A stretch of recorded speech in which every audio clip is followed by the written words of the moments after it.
Rais William Ruto amezindua rasmi awamu ya pili ya ujenzi wa reli ya kisasa na inayohusisha ujenzi kutoka Naivasha hadi Kisumu. Akizungumza katika hafla hiyo iliyofanyika katika chuo cha mafunzo ya walimu cha Narok, Rais Ruto amesema reli hii ni nguzo muhimu katika kujenga uchumi wa Kenya na mataifa ya Afrika ya Mashariki katika kusafirisha mazao, mifugo ya wafugaji, kukuza maeneo ya viwanda pamoja na kutoa ajira kwa Wakenya. Wakati ujenzi huo ukiendelea, Rais anatarajiwa kuzindua awamu ya pili ama awamu ya 2C inayohusisha ujenzi wa reli kutoka mjini Kisumu hadi mpakani Busia. Fred Wambua anatuarifu.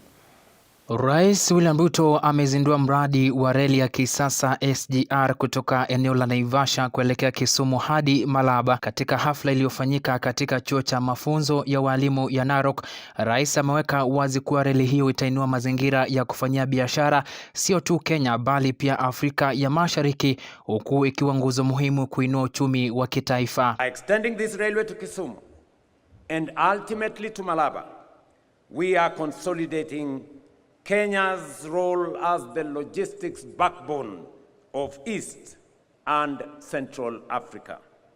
That is why in Kisumu on Saturday, we will break ground on the 107 SGR Phase 2C section, linking the port city of Kisumu to the border town of Malaba through Busia in Busia County.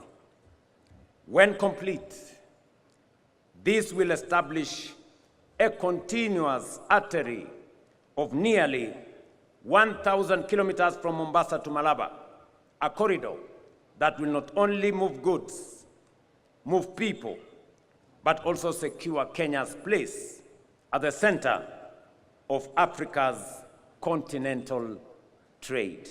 Rais akisema kuwa reli hiyo itasaidia pakubwa katika shughuli za usafiri, kuondoa msongamano unaoshuhudiwa barabarani, ajira kwa wananchi wakati wa ujenzi, kusafirisha mazao ya vyakula, mifugo hasa kutoka kwa jamii za wafugaji, na pia kukuza maeneo ya kiviwanda kwa kufikia moja kwa moja na kwa njia ya urahisi. Hapa tuko na ngano, hapa tuko na mahindi, hapa tuko na maziwa, hapa tuko na wanyama wetu. Na tumekubaliana ya kwamba wanyama hawatasafiri tena tukikamilisha hii reli. Hawatapoteza masaa mengi. Kutoka hapa kwa reli mpaka KMC itakuwa dakika 40. It will create jobs and enterprise opportunities during construction, through logistics hubs and across agriculture, trade and manufacturing. Fourth, it will decongest our roads. Each freight train removes hundreds of trucks from our highways, reducing accidents, lowering maintenance costs, and saving lives.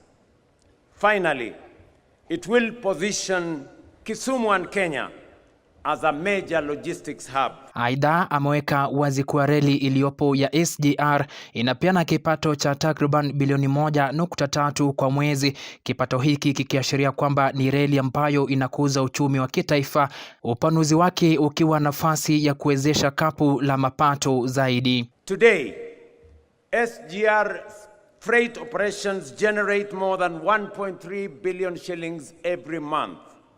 Passenger revenue has grown by about 40%, surpassing the 4 billion shilling mark annually. In December 2025 alone, passenger revenues reached 602 million Kenya shillings.